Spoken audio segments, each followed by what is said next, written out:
Hello, everyone. Do you have a good day? Yes. Hopefully it's about to get better. We'll find out, right? Am I too loud? Okay. Well, I haven't got wound up yet. I'm just saying. For those of you who haven't been here before, hello. We'll see how this all goes. For 50 cents, we will issue you some earplugs. New Visions makes more money that way with the earplug things. Wow. Oh, so wonderful times we're having, believe it or not. If you look at news and all that other stuff, you would never ever believe that. We're asking you not to look at the news. Right. So one of the things they're asking us to do is be mindful of what we're receiving. And Katie's going to talk about that in just a minute. I heard of a very interesting study, actually just a few days ago, where they watched right along the border what people did with their front doors. So with all the news that there is in the States, they went and they checked people's doors during the day, which is a good way to get shot in America or have a dog sicked on you. But they found that probably 95% of the people had their doors locked. They went over to Canada and they found that many with their doors open. What's the difference? A border? It's very funny. The animals, so we work with angels and so on and guides. And one of the guides we work with is a Native American guide who is just incredible. And he said, if you want to know how real your boundary lines are, pay attention to the free spirits. Pay attention to the animals as you know them, and watch how much they respect your boundaries. Do they go to people's property and say, oh, no, I can't go there? It doesn't exist for them. It exists for us in our mind because we created it. That's a really, really, really important distinction. Because we have such power with what we choose to notice, believe in, and then bring more of into our life, that we can do incredible things to either limit us or make us bigger. Are you following me so far? Good, because if I lost you this fast in, we're going to be in trouble tonight. So they're asking us to be mindful and be aware of things like watching news and so on. Then, but wait, there's more. We're going to do one right out of the chute. So for those of you who haven't been here before, welcome for Friday Night Forum with Tom and Katie. We're very, very, very glad you're here. Beautiful night out, the only nice night of the weekend. Bob told me there were a lot of cancellations, and I don't blame people because after all, the next 2 days are going to rain like crazy. We've been getting nothing but rain, and today was the nice day this whole month.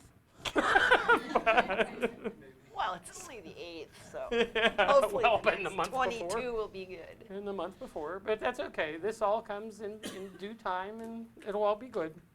But however, for those of you who have come here and haven't been here before, we welcome you very much. We're glad you're here.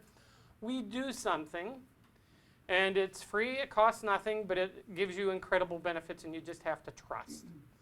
So on the count of 3, we're going to do a hoo-wee, and it's exactly what it sounds like. You're going to go, hoo-wee.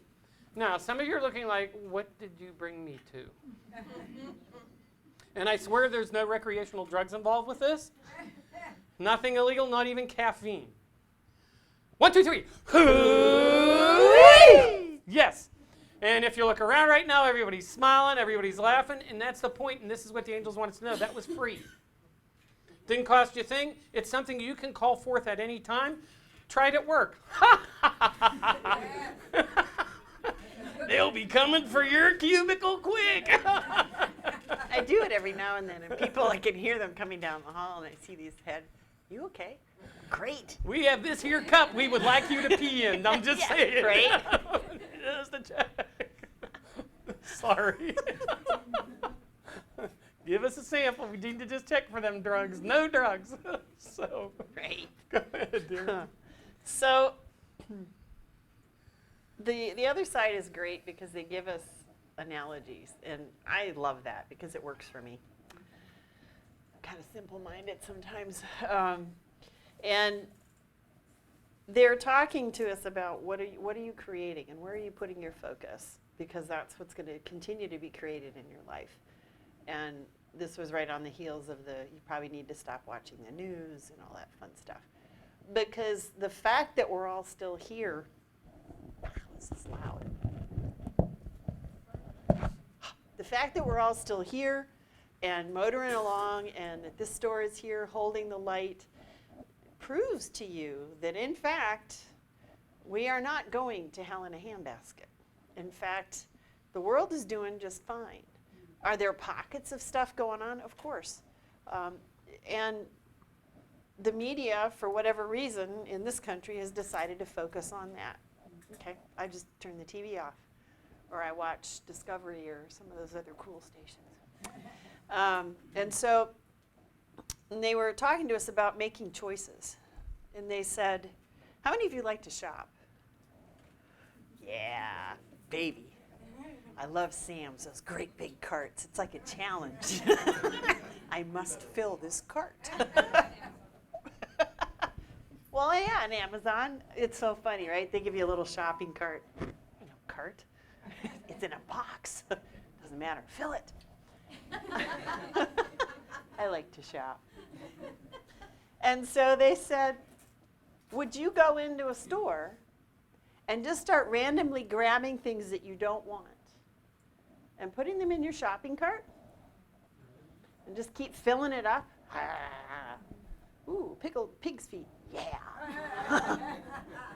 No, thank you.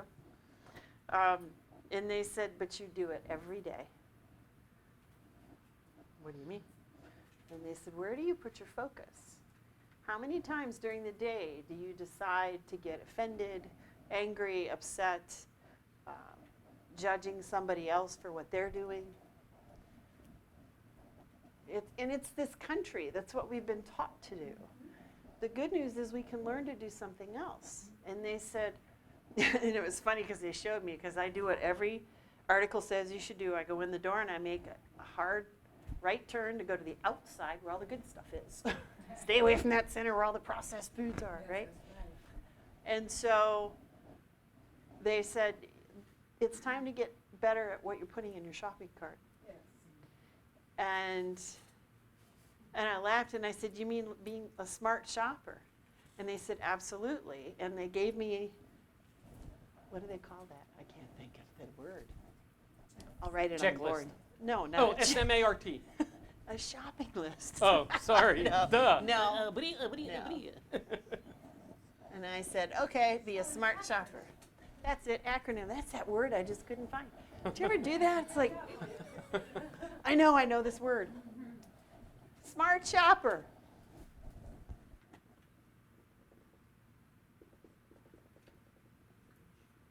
Spiritually minded. M-I-N-D-E-D. I really did go to high school. Swear to God. And college. And grad school. Yes. Oh, man.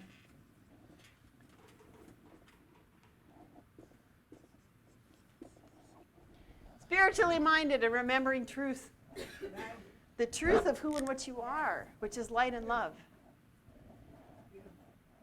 And there's proof of that because when you're not in a good place of light and love, it doesn't feel good, does it? It's painful. It's uncomfortable. You can even feel things starting to tighten up. That is your body's radar saying, excuse me, we have sort of taken a detour. And it was very interesting, speaking of detours, they said to us, do you know what fear's greatest tool is? What would you think it is? When people get fearful, what comes to mind? Anger? Well, okay. That's kind of hard to see, but what are the big ones? Anger? False evidence appearing real. Yep. People get angry, they get sad, they start yelling, they start judging, right? Depressed, sad, guilty, shameful. Yeah. All these things is where we went. We're thinking, oh yeah, these big ones. And they said, no. Fear's greatest tool is distraction. We went, oh. Because Distraction, if you didn't hear. Distraction. Distraction. Can you not hear me? Did I move it down to them? You did. Move it up. Oh. Oh, man. Can you hear me now? Okay. Distraction is fear's greatest tool. Because if you think about it, if you're motoring along the red road, as our native guide calls it, where you're doing your thing, you're working your spirituality, and you're in a good space, and you're loving yourself and loving others, all it takes is one little distraction to get you just one click off. And then you're off. And the next thing you know, you're out here going, where in the heck am I and how did I get here? That's how powerful distraction is. Now, what are we talking about when we say distraction? The phone's ringing. I have to pick it up. Well, that too. Is there a bat in here? The bed, blah, blah, blah. The phone's ringing. I have to pick it up. Oh my God, look what time it is. I don't have time to meditate. I don't have time to pray. I don't have the time to read my daily little devotional whatever. Oh, I have to get going. Oh, so-and-so's calling. Blah, blah, blah, blah, blah, blah, blah. Oh, I have to watch the news. Right? And the next thing you know, see, this is very interesting because I remember Carl Sagan talking about technology and saying that it's going to be real important for us to survive our technological adolescence.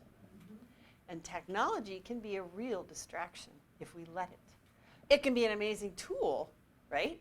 But like anything, if it's used appropriately, yay. But when it's not, and so, I don't know, I mean, Matt can tell you, I'm lucky if my cell phone is even charged in the bottom of my purse. It's just not that big a deal to me. And when we have problems with our computer, we're either on the phone with Matt or on the phone with our 23-year-old son saying, help me do this. And then he just laughs. He's just old people in technology. But it's And he's okay. right. It's okay because I'd rather talk to people. And I do like the phone. I like to hear people's voices. And so technology can be another one of those distractions. And so they're really asking us to get a little bit more disciplined. And that's not punishment disciplined, it's practice disciplined. What would happen if you turned off your cell phone for an hour? You have voicemail, right? And just spent some time being still or talking to a loved one. It's funny, people come into my office and the phone rings and they're like, do you need to get that? No. That's why I have voicemail. I'm talking to you. Right now, whoever's in front of me is the most important person that I can be with. Whoever's calling can wait. And so technology has speeded things up as well, which is also a distraction for us, right? How fast do I have to do this? Oh, I got to get going, right? No, you don't. They're asking us to prioritize what's important in your day. And if it'll still be there tomorrow, maybe you'll get to it tomorrow then, right? Will that make sense? Yes. Yeah, distraction. So it's interesting, while Katie was talking, and remember about rocks in a bit, but they gave me something as you were talking, which just, I love when they do this, because they teach us so beautifully and gently and kindly how to make differences that appear small, but when you add up all those differences in a day, it becomes huge. And they said, so if you were going into a grocery store, and you're going to be a smart shopper, what do you take with you? They said, how many of you start your day, and I don't do this, this is the first time I've ever hearing this, so you're hearing it with me. They said, how many of you, at the beginning of your day, write down a few things that if you don't do anything else, this is something good I want to have done to me or do for someone else today. Thank you. There are many people do that.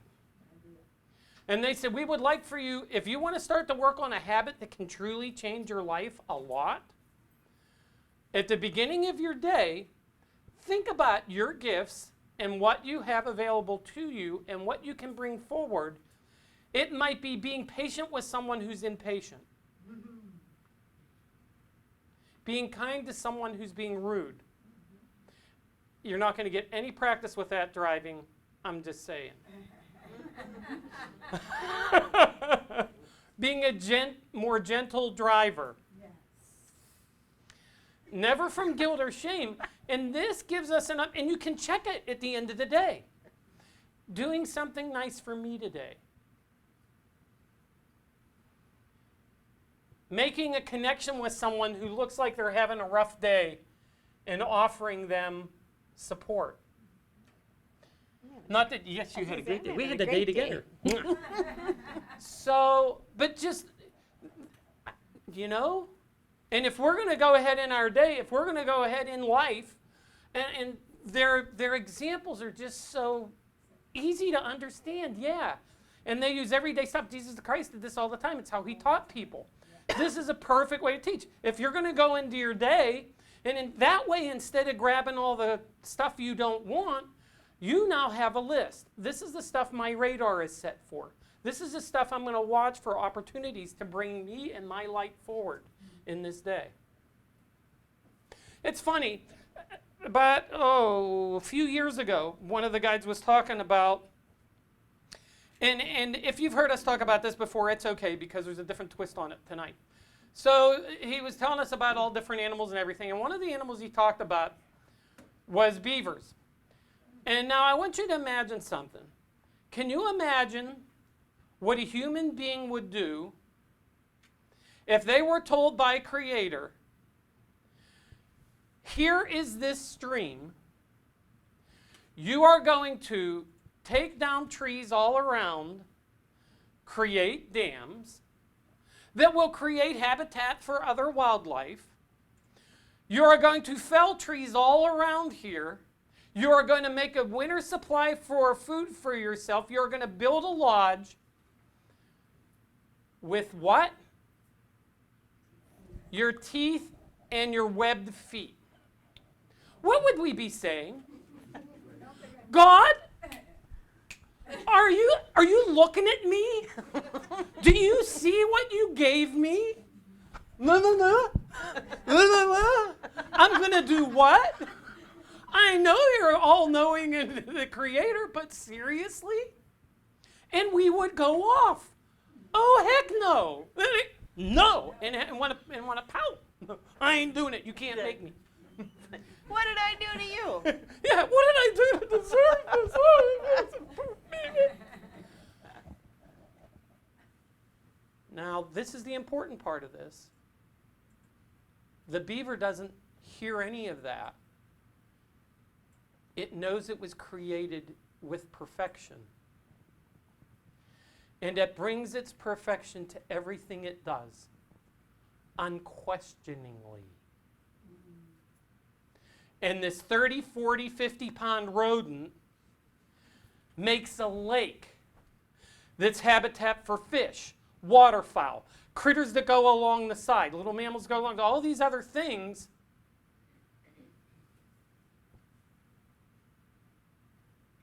Because it is aligned with its truth and purpose completely. Now, some of you are hearing, a few of you are hearing this for the second time, and that's okay, because repetition is a good thing in a learning environment especially. And did I mention repetition is a good thing in a learning environment? So, truly own that, though.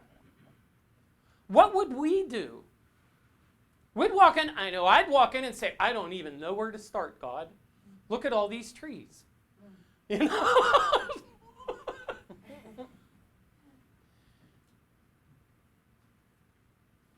Alignment to all your gifts.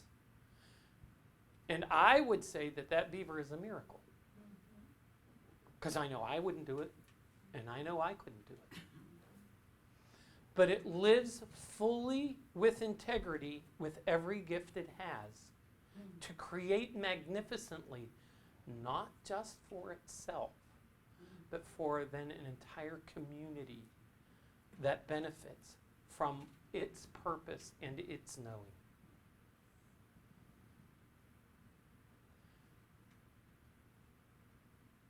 How much do you believe you're loved? And what might you be able to bring forth when you start to believe in you and know you and what you can do and have confidence in what you can do and believe in what you can do and bring that forward in as many applications as you can. Hence, the checklist they were talking about, which brings us to then awareness as we start our day of some of our gifts that we have, that we were created with, as no one else was given what we are given, that we can then bring forward into our day and share with others also, and honor the truth in us. Still with me? Ooh, ah. Got to do it again. Ready? Yes.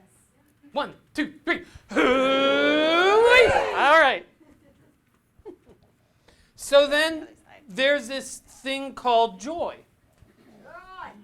to the world.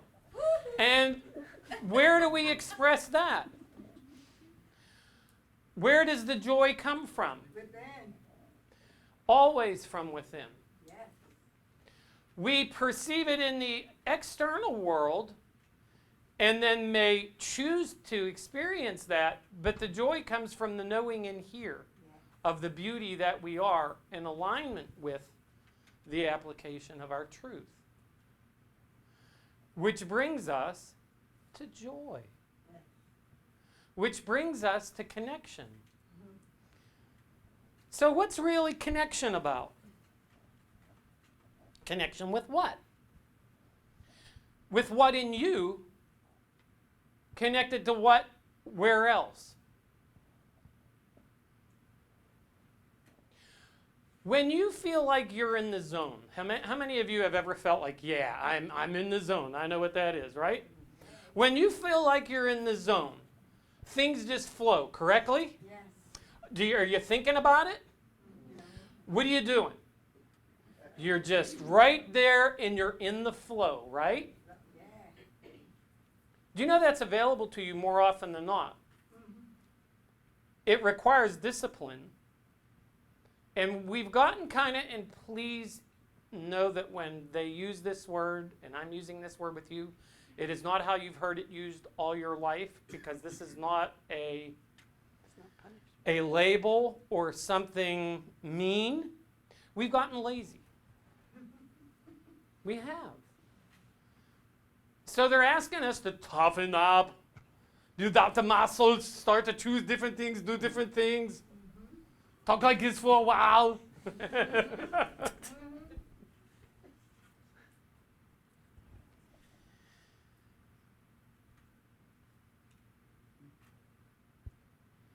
Being in that place requires us to be fully present. When you shut down the chatter of why you're not good enough, why you didn't have this education, why you didn't have the opportunities everyone else in your neighborhood did, why you don't have the money or financial resources to do this. All the reasons why you can't, when you're in the zone, or any of the reasons why you can't do something, playing. Never. What is happening? You are connected to a gift you have in application and fully present, and in what I refer to as flow. The fact that you can even do that indicates the power of your spirit. And if you can do it once, it must mean that you are able to do it again and again and again. What's important for us to do is to pay attention to what's happened so that we can replicate it and draw it to us, that which we desire. And that which would fulfill us. And all that takes is a little bit of concentration, a little bit of awareness, a little bit of noticing things, being more present. Where are you when you're worrying most times? About the future, what's coming at me? Oh my God, is this going to happen? Is that going to happen? Where are we when we're in guilt or shame? In the past. What's right here? Present. It's only here if we create it. And they're asking us to create something different. This goes with Katie's beautiful lesson on the shopping cart and being smart, spiritually minded, and remembering truth. Here's the truth that we all have been taught to forget, and they're waking us up. You are here to be awakened. They want us to awaken to our truth. They want us to awaken to our presence. They want us to awaken to our power. Yes. They want us to awaken to the gift of now. That we may then come forward with our gifts, fully present, step into the flow. And I'm sorry, I know I said it before and I'm going to say it again. That beaver is a miracle. Because I know if I was equipped with what it was equipped with, me and God would be having talks every single day about why I was created that way. And it doesn't. And anytime I start to get down, because this just came through this last week, this little beaver thing where they really took it to the full explanation of the lesson. I just remember that beaver and think, well, if he can do that, I can face whatever this is. And I can do it. Because, oh my God. Give me a chainsaw, God. That's why. No. I'll get that tree for you right now. These ain't happening. So you get your spiritual chainsaw, yeah? And you say, all these things get in the way of my happiness and joy. I'm going to cut them all down. Get rid of the debris.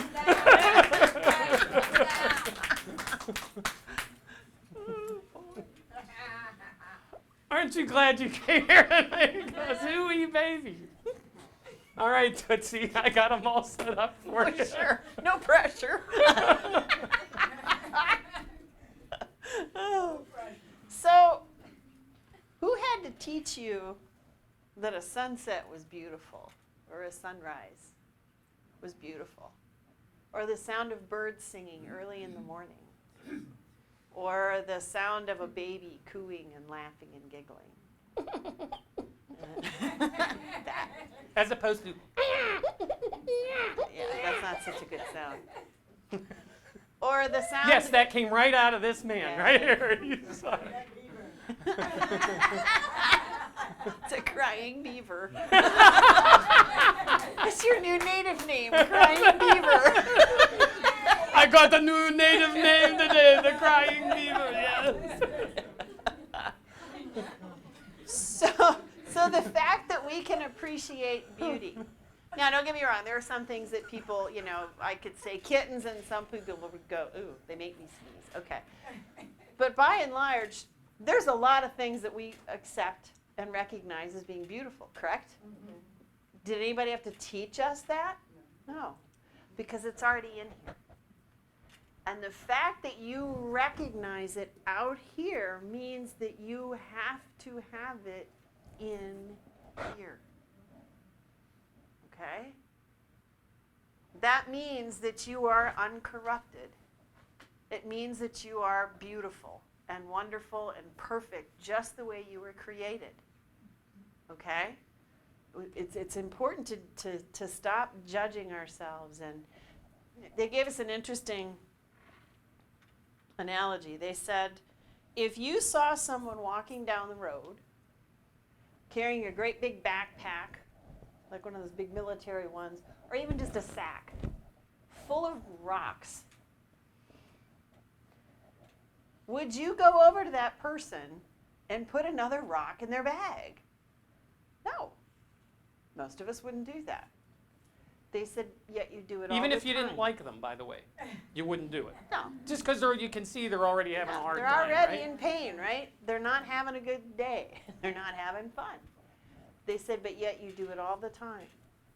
Every time you judge someone, or you look at them and go, who do they think they are? Right? You are putting another stone in their backpack. And they said, and in fact, you probably put the most stones in your own backpack. We are asking you to stop doing that.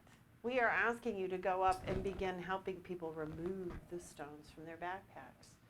So when we are standing in the shopping line, looking at all those tabloids with the most unflattering pictures of every celebrity they can possibly find, and all of these nasty things about them, why? Why are we putting stones in people's backpacks? Right? So they want us to stop doing that. And they also, the Christ came in and said, I want you to stop the stoning. We're like, what? Stoning? We don't stone people anymore. He said, oh, but you do. You do it every day with your media, with your social media, with your televisions, and sometimes with your voice. He said, it's public stoning, basically. And I'm asking you to stop. And so they're asking us to use a little bit of discipline to get out of our old habits of putting stones on each other or on ourselves and casting stones at each other. It doesn't serve anyone. It doesn't serve anyone. So, like, I'm sorry to spoil your parade, but we're asking you not to get stoned anymore. I don't know what to do. I finally found the way to be Dude, stoned. Now you're telling me what's that all about? Yeah, right. I thought it was supposed to be good for you. Antioxidants or something. I don't know. So, in all things there is humor. If we just look for it, Oh, we'll God, find yes. it. You know, sometimes we got to dig. Sometimes we need power equipment to dig to find the humor in things, but it's there if we Spoon, if shovel, we dig. whatever works. Yeah, exactly. So here's the interesting thing: is Katie was talking, and I have no idea where this is going to go because I'm hearing it for the first time. Hearing it for the first time, and they asked me a question. They said they want me to ask you, so I'm asking you. Why do you get cards for your mother and father, if you do, on Mother's Day and Father's Day?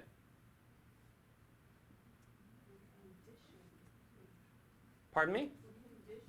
You're conditioned to do it, but why? What is the intent behind the card? To show them, honoring them, to show them appreciation, some other things? To show them love. Do they need that card to know that? Does the card make a difference? yes. You can get by on the minimum. So you're hearing this and I'm hearing it for the first time. We have been taught to get by on the minimum. The minimum amount of affection in every day. The minimum amount of approval in every day. The minimum amount of acknowledgement in every day from ourselves and from those that we love.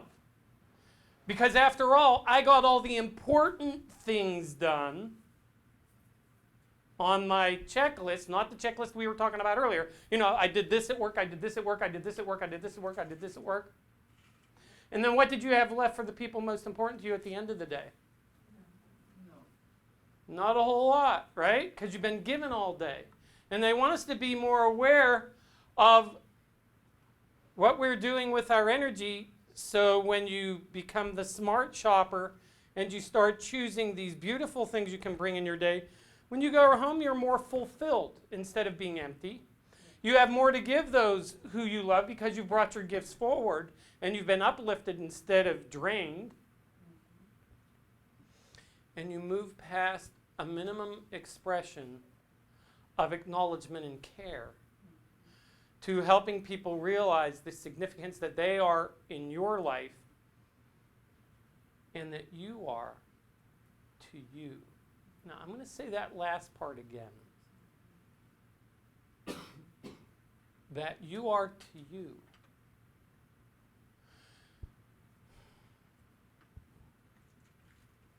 Walk with me. Everybody's going to get so. Let me get a camera. Matt, follow us. So they came through last night with the lesson, and then that they that was very, very, very powerful for everybody involved. They're going to talk more about it tonight and take it to new places.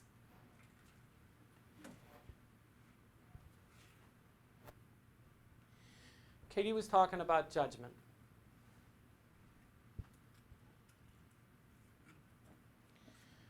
When we judge negatively someone or something else, including ourselves,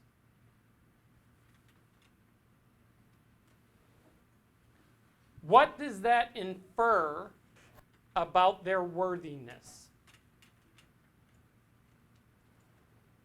Gentleman in the front's going like this. When we throw stones, building on the lesson, into our own backpacks with self-judgment, what does that infer about our worthiness? We're not good enough. They used incredibly strong words last night, and they said, these 4 words are 4 of, and their word was vile. The most vile words that you can say. I am not worthy. As soon as you say that, you have separated from that which created you with perfection, and said to that which created you with perfection, you were wrong. See?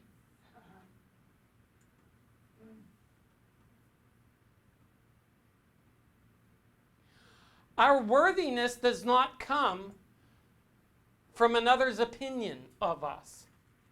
First of all, what they're typically judging when they say that is behavior. We have not learned to differentiate and clearly articulate our displeasure at a person's behavior and the person themselves. I love Katie. Sometimes it's very hard for me to be in the car with Katie when she drives. Get over it. Get over it. Exactly. I'm a very cautious driver. Yes, I she am. is. And so am I. So,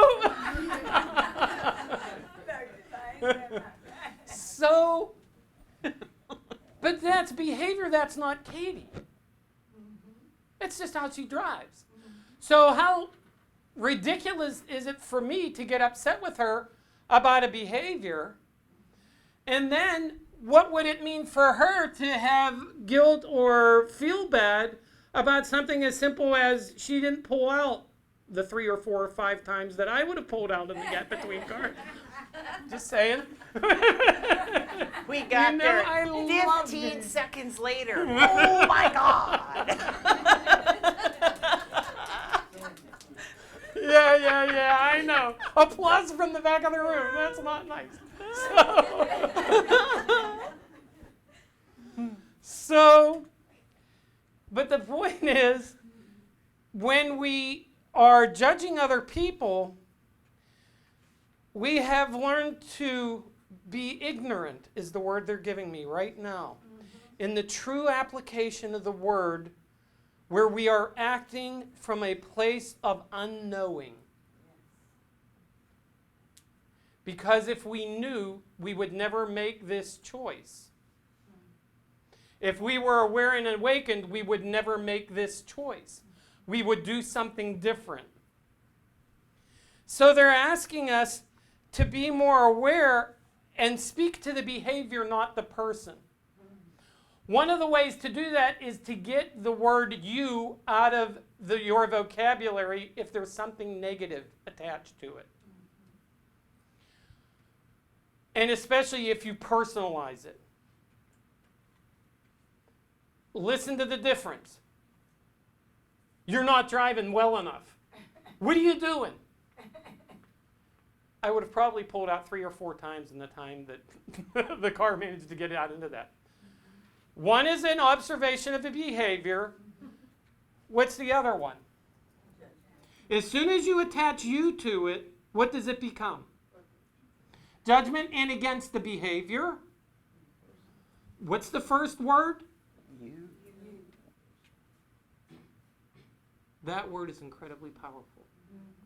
They're asking us to be very, very, very aware of what we follow up you with to the people in our life. That's right up there with I am. Because whatever you follow I am with, you are declaring as powerfully as you can. Whenever you say you are declaring to that person most powerfully whatever you're following it up with. When in fact, it is typically a behavior. And by the way, I've done it. We've all done it. You're hearing this for the first time. Maybe I'm hearing it for the first time. Let's be gentle with ourselves. Let's be patient with ourselves. Let's understand that life is a journey and not a destination. And that along the way we grow and we learn. And I don't care what you did before you walked in this store tonight. You can pick something different walking out the door, starting right now. No guilt, no shame, no I'm a bad person. Because that's you facing inward. I'm. Same thing.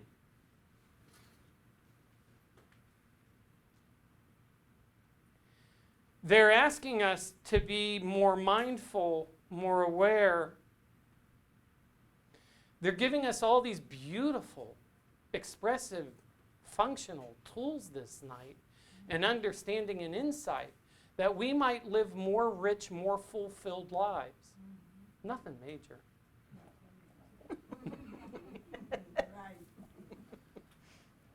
So we get to make choices. Now here's where it gets really, really, really interesting.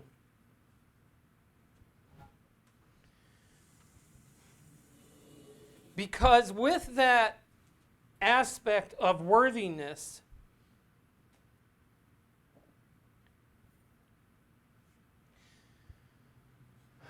comes the most perfect and beautiful expression of love. Jesus, as the Christ, came to teach 3 different things. He taught us how to love, he taught us how to forgive, and he taught us how to live. That's it. People who are not worthy have really hard times forgiving.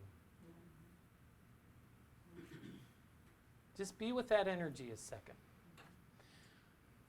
If I feel I am worthy, and I know of your worthiness, What's to forgive? it's really easy for me to forgive because after all, I know your worth. And by the way, you could say, I know your worth. Your worth's way the hell down here. No, we're not judging. That's judging. We are knowing our worth and the worth of those whom we meet in our day. When we do that, we have the capability in our knowing of worthiness to understand that to forgiveness comes as an attribute of worthiness. Jesus, as the Christ, came and said, every one of you is forgiven. In order to be forgiven, you must be worthy. In order to be worthy, you must have value and connection to something that is whole. Are you following this? Is it making sense? Just life-changing stuff is all. I hope you're staying with me. That's all. Regardless of what the world has deemed you, you need not earn, because we've talked about this before, one of the words they want us to get out of our vocabulary is earn. You earn a living, you earn respect, you earn this, you earn that. that assumes that you are not worthy of it from the beginning.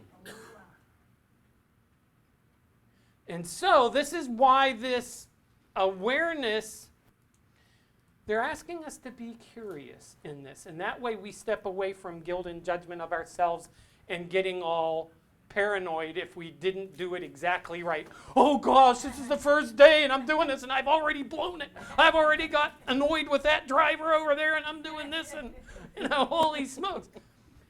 They're saying put the word curiosity on your list. Because when you become curious, you're not attached to an outcome. You are curious to see what happens if I do this and it's something different. And how might that unfold? Curious, you're hearing this for the first time, so am I. Curious has a very, very different energy. How many of you were taught by parents to be, as one of the most profound lessons you could be given, to be curious? I was. It didn't happen to a lot of people, I will tell you. And for those of you that did, thank you, great, wonderful, spread it. Well, it didn't Teach always it to encourage people me to all around follow you. my curiosity, though. I wonder. Okay. That's where it But as stops. a regular and reoccurring every day, as you walk out the door, be curious today. How about you put a little note on your car somewhere? You could be curious about the other drivers. Just as a there's so much fodder to practice in driving, I swear. It's like, oh my God. You find every one of my buttons if I'm driving for 5 minutes. From being behind the person that's doing 10 miles under the speed limit to then the person that climbs up and I can't even see their grill, they're so close behind me. So it's just like, really? I'm getting to practice this. What joy. Some of you have heard this before, but it is funny. It bears repeating. So I was talking to them about other drivers, and they said, of course, to bless them. So I would say, bless you. So, well, the words are there, but the feeling, really, we're looking at a feeling here. You can do something a little bit better with it. Okay. That's like, I'm just fine. Exactly. No, you're not. And so, actually, the boys and I were on vacation, and Katie fell off a boulder and said it exactly like that in North Carolina. And I looked at the boys and said, that means she's not fine. I just want to Daddy, she said no, with that tone, and no. She's not fine. We're going to go check on her right now. I didn't want to go up there in the first place. Did you see the head and the neck and all that stuff? This is what I'm dealing with, folks. It's all behavior, but it's not her because she's beautiful. She's the most beautiful and pure and perfect person I have ever met. And I'm not saying that just because it's in front of you. I'm saying it because it's a fact. This woman is the most pure person I have ever met in my life. And I don't know what she's doing with me, and I'm not saying that from unworthiness. I'm just curious, Because I find you curious. We gotta have fun. If we're not having fun, what are we doing here, right? gosh. So, and I'm glad you're laughing with us, because if we're not laughing, we're crying. So there's this thing about. Oh, so let's go back to the driving. They're telling me to complete the thought, Tom. So I got distracted. Squirrel. So when I was talking about they drive too slow or they drive too fast, they said to me the one day, we want to help you really have some more joy in your driving. I said, okay. And they said, so when you're driving and someone's going really slow in front of you, like 10 miles under the speed limit? And I said, yes. They said, do you realize they're driving that way so you would catch up to them and have that much more time to spend with them and bless them and help them in their day? And I was like, that's one way to look at it. All right, I can do that. And then the person that comes flying up behind you and you can't even see their grill, they said they got there as fast as they could.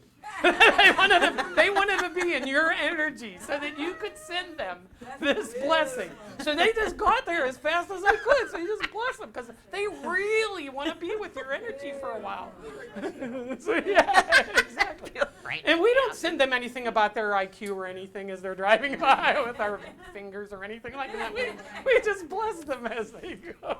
Yeah. I love the older folks too, because I always remind Tom, someday that God could be bless you, them. dear. And she's absolutely right. I'm never That's going to what I drive that way. But see, when we laugh about it and you have fun with it, it's not nearly as intense. And they want us to start having more fun in our life.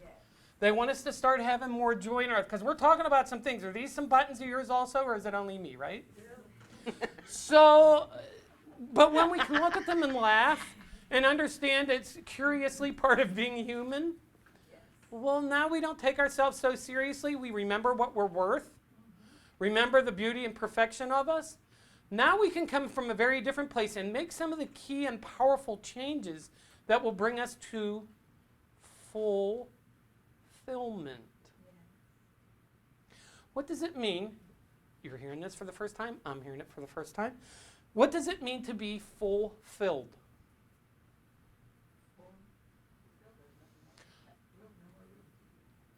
When you are fulfilled, I'm sorry, say that one more time. Exactly. There's no more room, and it has to flow out. What was the biblical verse that references that? My cup runneth over. What are our cups? They have a very simple question for us. What are our cups running over with? We hope. But we can maybe your cup is full of love and joy. I'm just saying, my cup right now, we're not there. Honey, we all have to work. This is on the any joy. given day, right? Exactly. This is why we're here. Because on any given day, as Katie was saying, any one of us is there, sweetheart. You're not alone. Is she walking alone in this? Is she the only one here that feels like, really? Seriously? So, see? And never mind, I'm not going to do that. So, yeah, I know. So what they're asking us to do is be mindful. And this goes back to the shopping cart thing again. See, they bring us around to a circle. They bring it all back around and keep looping the message and reinforcing it so we get it. What are we fulfilled with? This is why they're asking us to be so aware and curious at the beginning of our day that we start setting beauty milestones in our day. Katie talked about who had to teach you how to appreciate music, sunsets, pretty leaves, all that other stuff. Cheetos. That's what it'd be in my cart. Lots of Cheetos.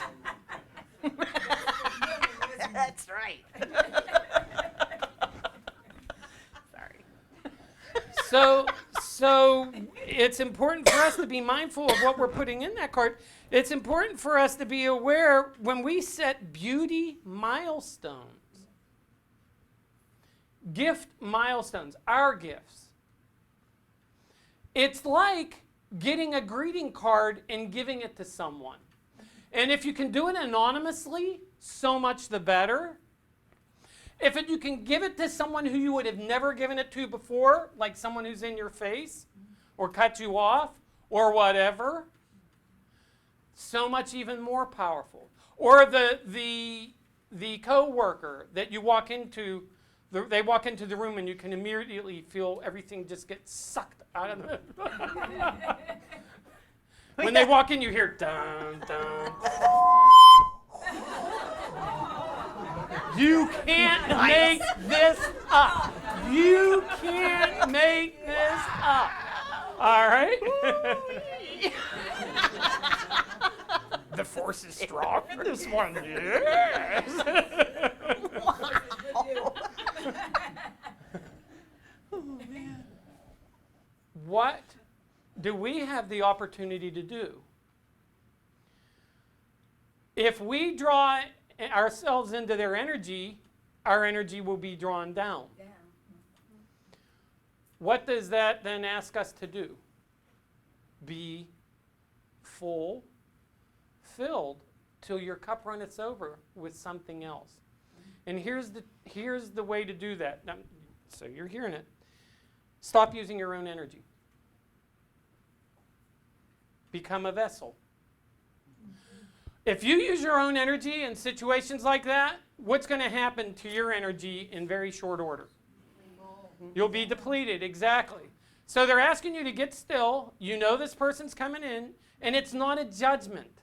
It's an observation, and you are there for their benefit and your benefit, or else the situation wouldn't be happening.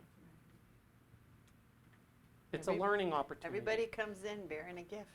And this is a chance for you to explore your curiosity now and wonder what you can tap into that might come in and create a very different exchange than what's been going on in where? Begins with P, ends with T, 4-letter word. In your past experiences with this person. Because when we're here, this doesn't matter. It's gone. If I paid attention to my past, and I'm sorry you're going to hear this, and I struggle every time they ask me to talk about this publicly, and I really, really, really don't like doing it. And they say, but you have to, so I'm going to.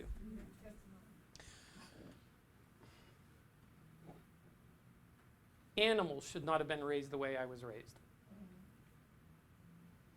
If I lived at the worthiness that I was given by the world as a child, I would not made it out of childhood because no one, there was zero, the empty set of love for me that was consistent as a child. When you heard I loved you, I heard I hate you and wished you'd never been born. I lived on cans of Dole pineapple juice, which I cannot stand the sight of to this day, in cereal. Because I was told, if you're too lazy at the age of about 7 or 8, if you're too lazy to cook for yourself, starve. I don't tell you that stuff so you give me pity, because I don't want pity. The fact is, had I decided to live that life, you sure as heck wouldn't see me here now. And I could use every excuse, but you don't know what my life was like when I was growing up. And this is why I can't do so many things. And I said no to all of it. And it's not an ego thing, I swear to God. I'm just saying it because it's a fact. I am known regionally and nationally for at least 8 different things. And there aren't many people who do that. Most people get to be 1 or 2 things. And my life isn't done yet. And I can't wait to see what's happening today and what's going to happen tomorrow. That's right. Because I refuse to let other people's judgment of me determine who and what I could do with my life and what I was. Jesus as the Christ actually shifted my foundation at the age of 50 with a simple observation to me, because I was talking to actually someone who was in this room, and I was saying to them what a messed up child I was, and Jesus as the Christ came in and said, "Excuse me? What were you?" And I said, "I was a messed up child." Actually, I didn't use the word messed up either. I used another word. And he said, "What were you guilty of?" And I said, "I don't understand the question." He said, "Of course you don't understand the question. You shouldn't understand the question. All you wanted to be was loved. You were a child who wanted love." So who was the messed up one? A child whose only guilt was they wanted to be loved, or a mother, brothers, a sister, family, neighbors. The neighborhood kids used to wait until I'd run up to them at least once a month. God bless them. I love them all, by the way. They were my teachers. But they would wait till I got up to them at least once a month, and then I'll run away. And I remember running after them crying, thinking, why is it so hard for anybody to love me in this world? And why am I running after them if they don't want to be with me? And what does that say about me? And why am I so worthless? And Jesus as the Christ said, you were the healthiest one in your neighborhood. The nuns made fun of me. And he mentioned the nuns. He said, all these people, nuns, that made fun of you, that treated you as if you were nothing. Who is the sick one? The child whose only guilt was the child wanted to be loved. Or a mother, brothers, sister, family. Because when my mother got done telling me what a piece of crap I was, except she never used the word crap, she would then get on the phone and tell her family what a no good, lazy piece of crap I was, who would then reinforce it every time they saw me. Let's talk about some conditioning. That's right. That's right. Or you move past it and you don't own it because you're in a place that they can't touch, even as a child. I never wanted to hurt any one of them. I just wanted them to stop. And not just hurting me, but hurting them when they did that. That's my life purpose. It took me till I was doing the spirit work that this beautiful woman brought me to realize that. The most powerful purpose I live. You want to talk about the beaver? I'm going to share with you my purpose. My purpose truly is that people stop hurting themselves and other people. When you stop hurting yourself, you don't want to hurt other people. When you are fulfilled, when you are worthy, you have no interest in making someone else unworthy. You forgive yourself and you forgive everyone else. They're asking us, now I see why they asked me to do this. And by the way, I love my mother and I pray for my mother every single day. She's deceased, by the way. She died when I was 20. I love her completely. She made me who I am. That experience made me who I am. She did her part. And you got the benefit of it. And I got the benefit of it. The only reason they've asked me to tell you this is so that you stop defending the lower vibrational conditions in your life and saying, well, I'm like this because this happened and because that happened and because this. And come up with all the reasons why you can't be beautifully, magnificently, completely, wonderfully, incredibly whole, beautiful, and you. And magnificent.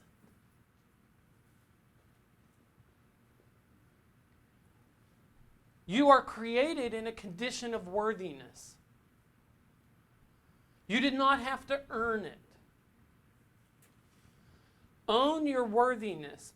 Own the perfection that you are. That you may understand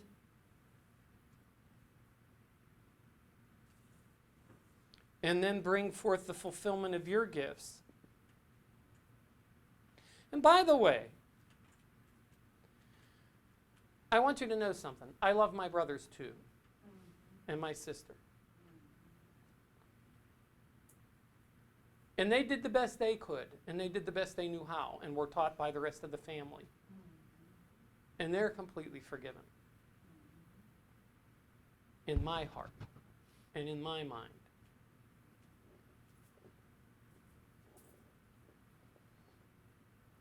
It's really important that we cut each other a break and start clear. This all started with PAST. You are not your past. Your past determines nothing about what you are capable of right now unless you let it.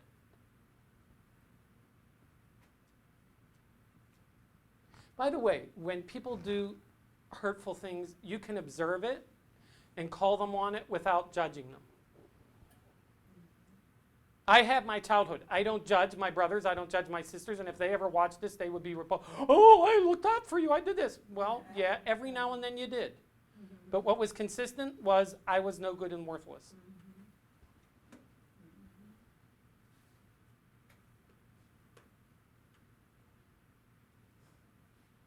You're not that. You came here tonight to be awakened, if you haven't been, and if you're already awakened, to embrace life, embrace the beauty, the fullness, the magnificence, the wholeness that you are. And begin to discipline yourself to make different choices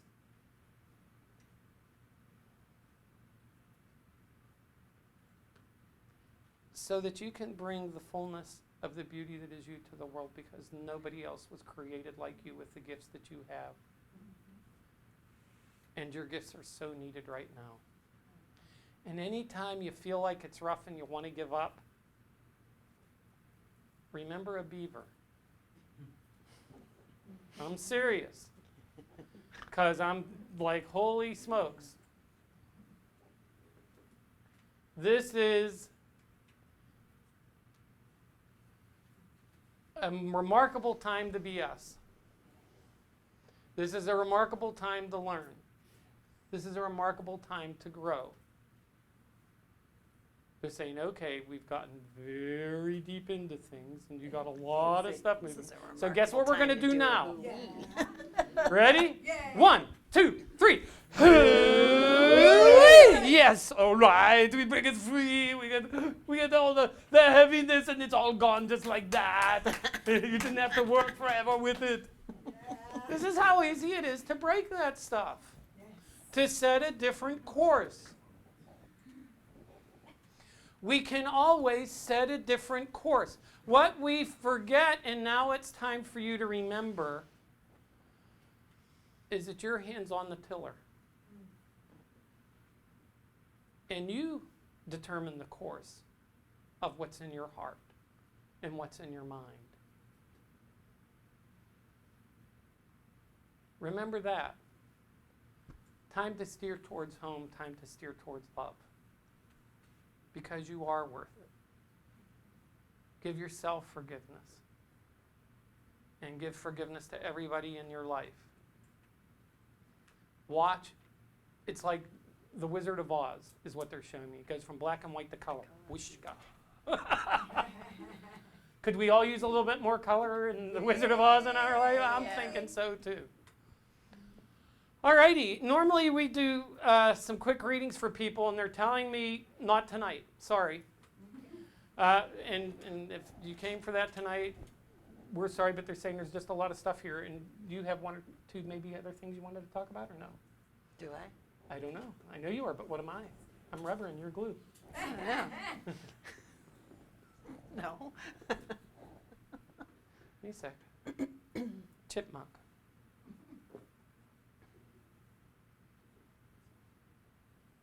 Curiosity. Okay. Well, not only that, but his shopping cart is here. Yeah, you want to talk about someone who's like, just go around and grab as many acorn as you can and put them where? Yeah.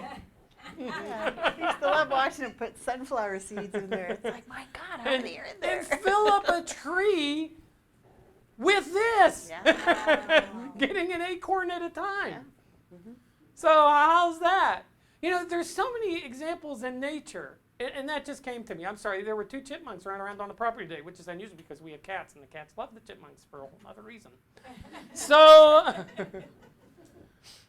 and to see 2 of them out and the cats just ignoring them, it got my attention. And they said, we're going to ask you to talk about They chipmunks. didn't want to run. You're going to ask me to talk about chipmunks? Seriously? Well, here it is.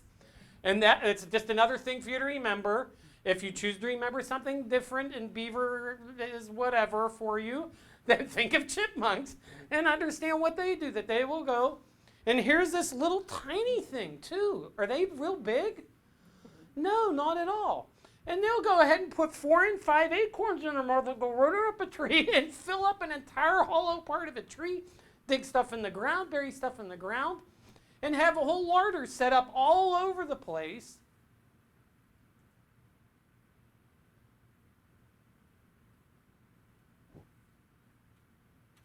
Oh my goodness.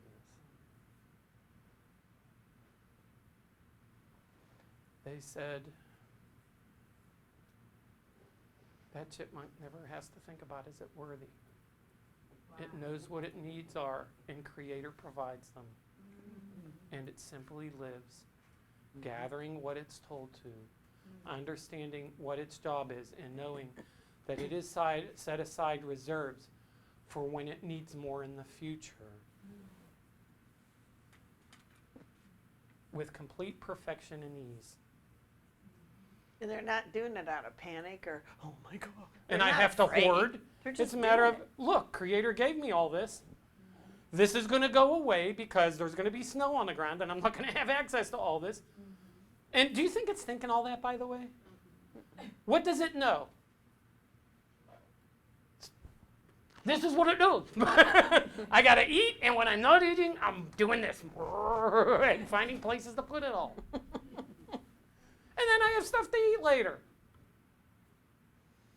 What's your spiritual food? What are you choosing in your day?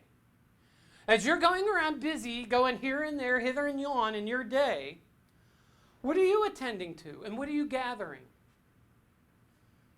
Because that's what you're storing. And is that larder going to fulfill you? They bring it all around. When you need it most. Because the benefit of putting that aside is for when times are a little more scarce. The benefit of you adding joy to your day is so that when you encounter the people who are very angry, that you're not there and sucked into the angry because your battery is so low that you've been on constant discharge all day long. You're filled up with beauty and you encounter those people, and instead of getting sucked into it, you come from an entirely different place. You're not hungry. You're not empty. You're fulfilled. Will you have a different response to that than you will when you're empty and when you're hungry? You betcha. So we learned from a chipmunk at the end of this day. Who saw this coming? I didn't. The other thing, too, that they've been telling us is to, when they say to discipline, practice. I mean, how many of you would just go out tomorrow and go, hey, let's sign up for a 10K run and just run? You wouldn't, would you? You'd train, right? You would train, and you would work your way up to that, and you would practice running. Now, don't get me wrong. Not happening. I figure if God wanted me to run, he would have given me 4 legs like every other efficient runner on the planet. However, I don't criticize people that like to run 10Ks. Good on you. Go for it. But I also know that they practice. And so what they're asking us to do is to tend to our spiritual practice so that we are building those muscles of being able to give joy in the face of anger, to give compassion in the face of judgment, so that you are able to go, wow, I'm sorry you're having such a rough day. Instead of it being about you, how dare them talk to me that way? Who do they think they are? Not that any of you ever do this, not that I ever do this. We make it about us. Instead of stopping for a minute and saying, wow, you must be having a really rough day to be coming in here with that kind of stuff. What's been going on? What do they need more of? What's putting rocks in their thing? Who do you think you're talking? I can't believe they talk. And then for the rest of your day, will you not? Not that I've ever done this. Can you believe they talked to me that way? I can't believe. And who did they think they were? And wait till I see them again. And not that any of you ever do this. Meanwhile, they're off yucking it up with somebody else down the hall. It's gone. They're not carrying any of that. They hit and ran. And you carry it all day. And what they're saying to us now is to stop making it personal. Yes.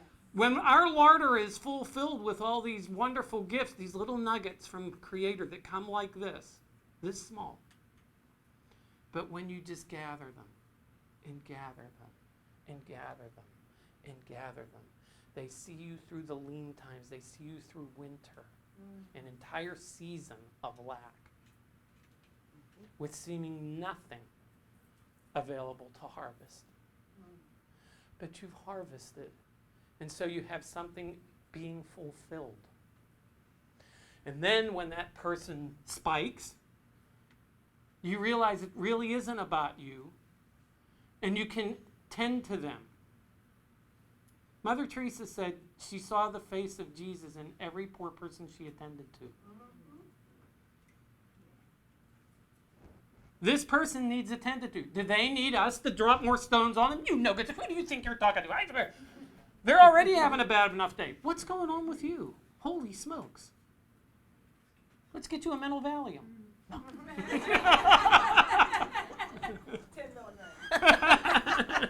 Stat. I have the industrial size in my desk. The point of all of tonight is to remember that you're worthy, to remember that as a condition of worthiness, you stand much stronger in the place of forgiveness, forgiveness for yourself, forgiveness of others.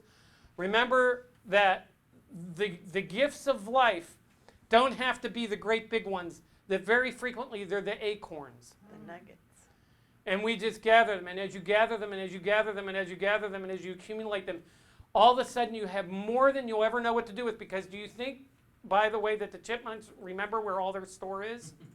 No, that's why we have oak trees grow. Because they forget about where they buried those things, those guys and the squirrels. Or you find them under the hood of your car. Ooh, That's also, or in your boat. yeah. So, just today. So be aware of all the joy there is. That which you put your focus to will be that which you harvest.